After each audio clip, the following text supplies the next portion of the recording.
Welcome to the Contented Couples channel. I'm Annie Power. I'm a couple counsellor in London, UK, and I've done extensive research into what makes couples contented. And on this channel, I have conversations with colleagues about attachment, love, and what makes a lasting bond.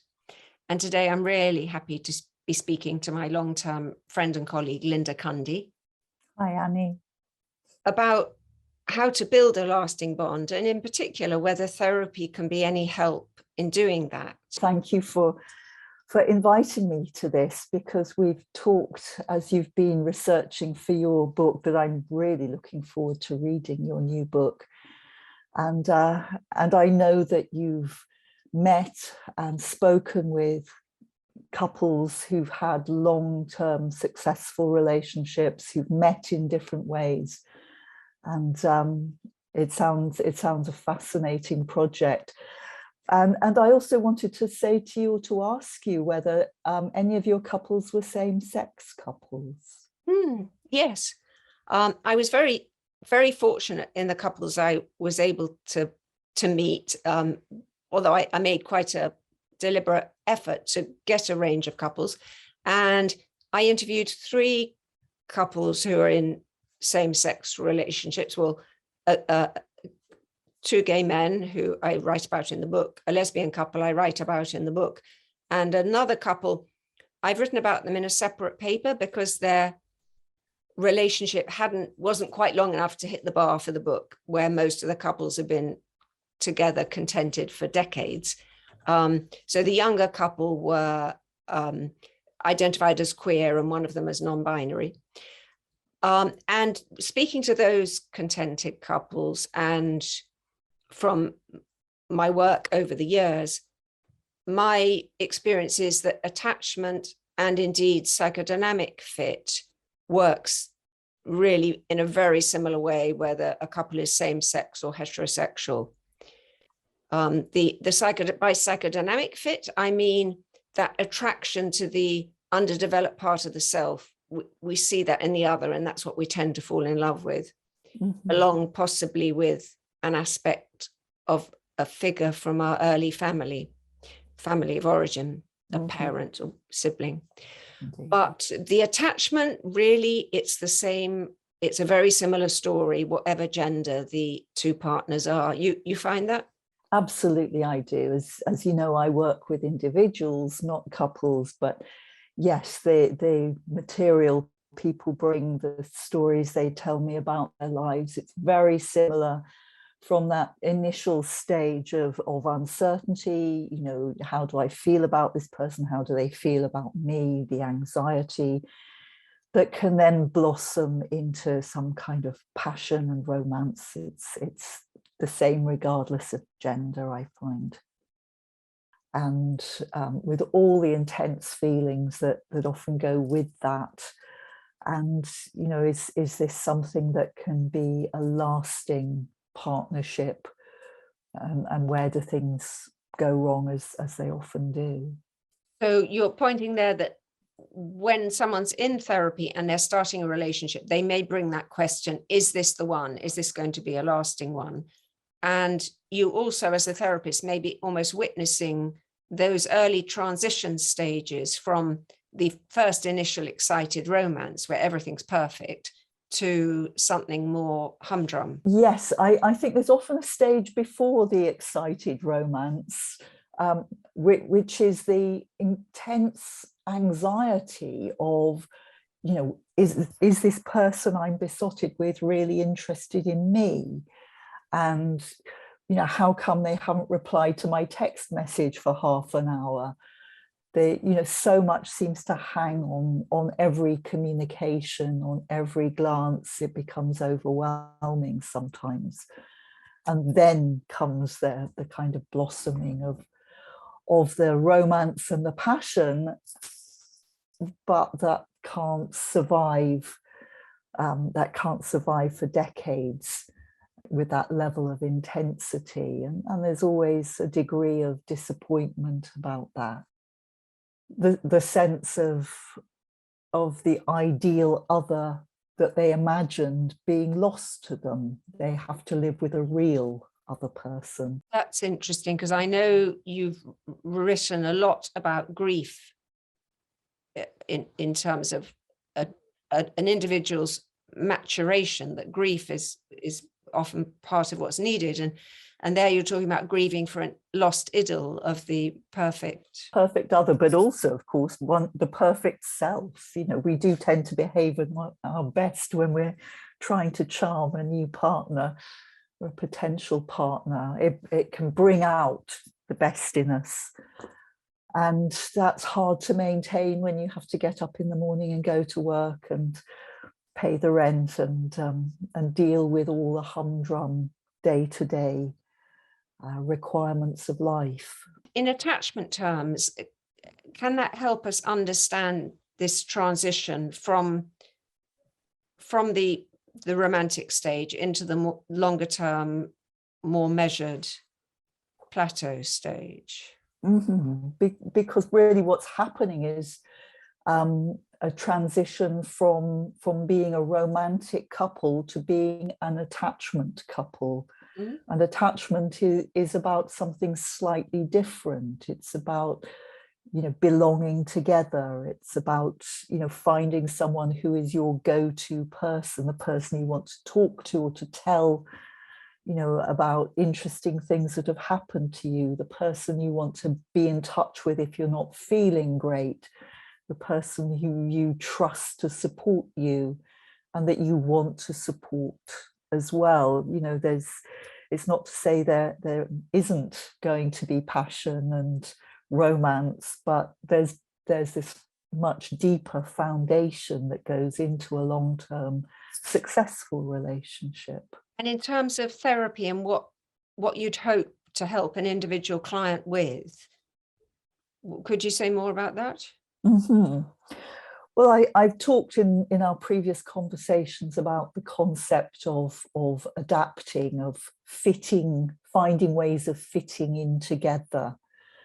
And I think in the early stages, once the kind of drama of passion and romance is beginning to fade a little, there is the kind of details of domestic life that can be, you know, they're actually hugely significant. And some of them are little things like, how do you share space together? How tidy are you? In terms of accommodating, it's something that I've written about recently, is about food. If you have different tastes, different needs from food, how do you share the kitchen? I have a friend who is about 4'10" and a very keen cook, and her partner is a very tall man. And she insisted that the kitchen was constructed at her height. I mean, it was a very strong statement that I am going to be the one who prepares food here. And thankfully, in that relationship, it works. But these small details of everyday life are potential flashpoints, I think, and triggers. And we talked before about a core pattern of attachment that can be triggered by certain events. And even the most secure individual under enough stress will feel triggered. So these little domestic accommodations, you suddenly realize that you're doing all the accommodating. You are playing second fiddle. And the point may come that you're feeling really frustrated with that and angry about it. And sometimes anger from previous relationships has not been expressed. And it comes out at the wrong person. It's as if this deep well of resentment and frustration that really doesn't belong with your new partner is sort of dumped on them. One of the things that's coming to my mind as you speak is the concept of care-seeking skills, which I find so useful, helping couples to think about this, because caregiving is an important part of an attachment bond, but skill in seeking care is really important. And I'm thinking about one person being overwhelmed and feeling they're doing all the adapting. Sometimes one of the things that's missing is appropriate ways of of bringing this to the surface and saying, can we talk? I'm not happy about this. Yes, we talked before, didn't we, about when feelings get so strong, it's hard to have the mental space to step back and look at the bigger picture. So it's some way of building in some space to think, actually, this is how I'm feeling. Perhaps I'm not entirely sure what it's about, but it would be really useful to have a conversation and to see if we can together work out what's happening, what's triggering me, whether this is something that we can navigate together. So having a language as well to talk about things, even if you're not quite sure what's wrong, but just to be able to say, can we slow things down a bit and look at this?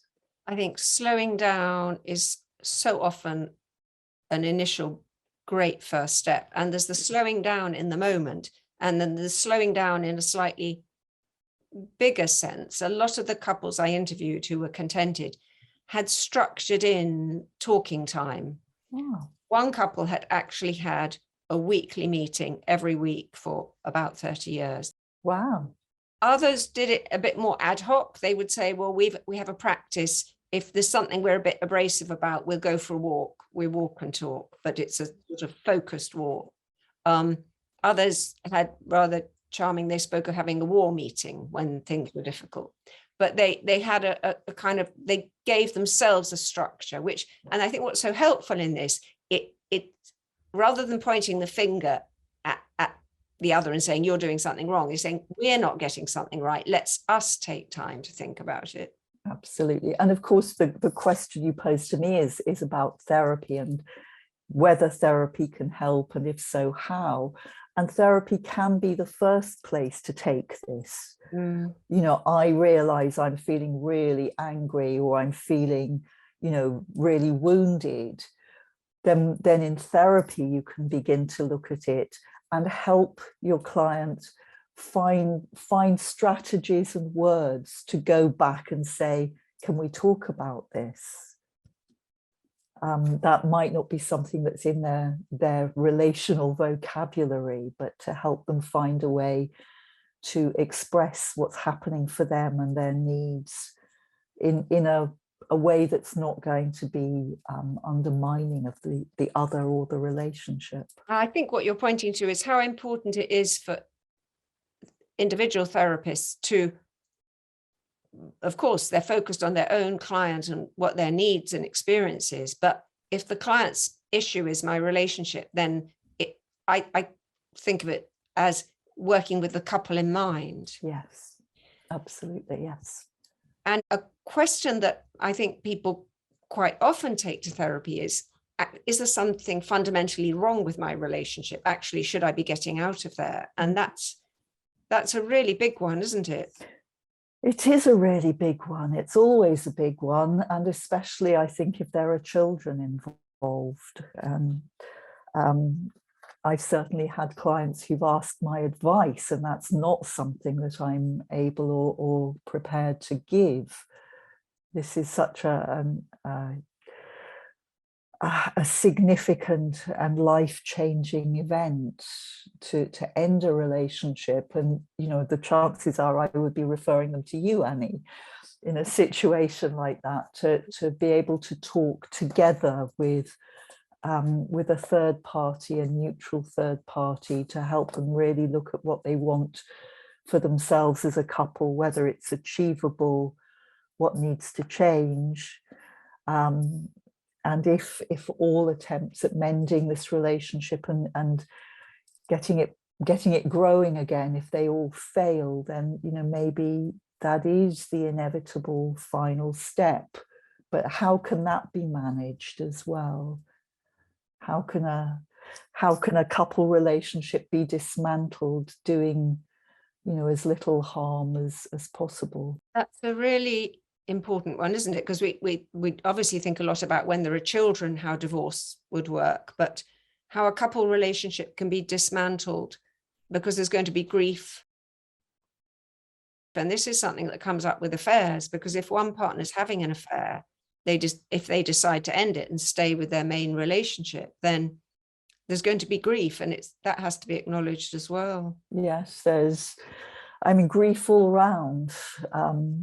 If somebody's partner has had an affair, then they've lost the partner they had before. They've lost the partner they chose. They've got somebody rather different. Very few people choose a partner, you know, knowing and accepting they'll be having affairs.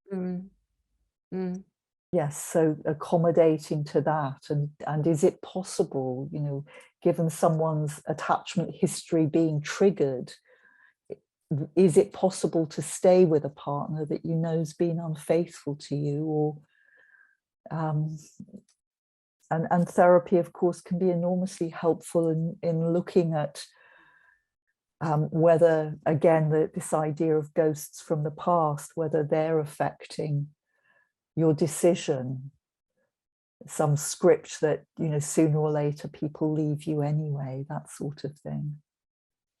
And I think it's good to say that affairs there is such a spectrum of affairs. If we think of an affair as a communication, it could be, I'm out of here, this is just my way of getting out. Or it could be, I really want us to work together, but I don't know how to. Or there's something missing in this relationship, and, you know, in a good world, we'd find a way of creating it between the two of us. So just before we end, I'm wondering what there is to be said about sexual relating within an attachment bond.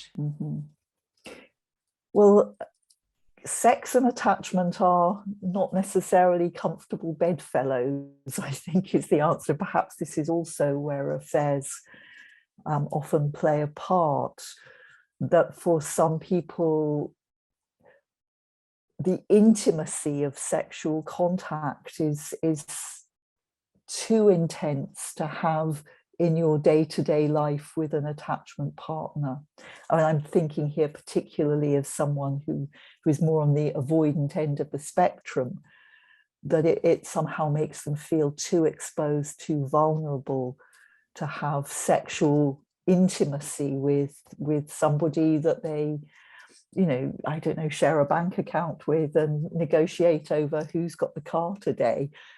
It's too much closeness with one person. So the tendency to take their sexual needs somewhere else and to keep their attachment bond with their regular partner as something separate.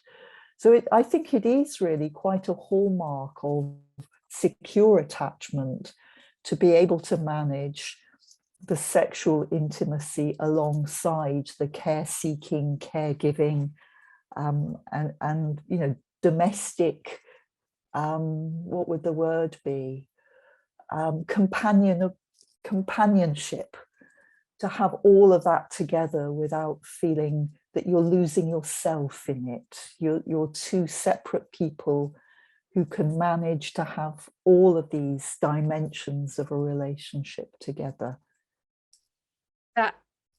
That really points to how challenging it can be to have attachment and sexuality lined up. It could be too intense for some people. I guess the other thing to mention is that where sexuality tends to benefit from excitement and risk and uncertainty, attachment is about being reliable and familiar. And so that's the sense in which they pull in different directions. But yes, I'm agreeing with you that where there is secure attachment, then at least people are better equipped to negotiate all of this, to think about their feelings and to talk about their feelings with their partner. yes. Yeah, talking is quite often the place we come back to when we think about what's going to help a couple through being able to talk about things. And sex can be very difficult to talk about. Our culture doesn't prepare us well for that. Not at all. We're coming to the end, and I want to thank you so much, Linda. And if you've enjoyed hearing Linda in this video, there are other conversations with Linda as well. And if you've enjoyed as well, please do subscribe with the blue button. Goodbye. Bye-bye.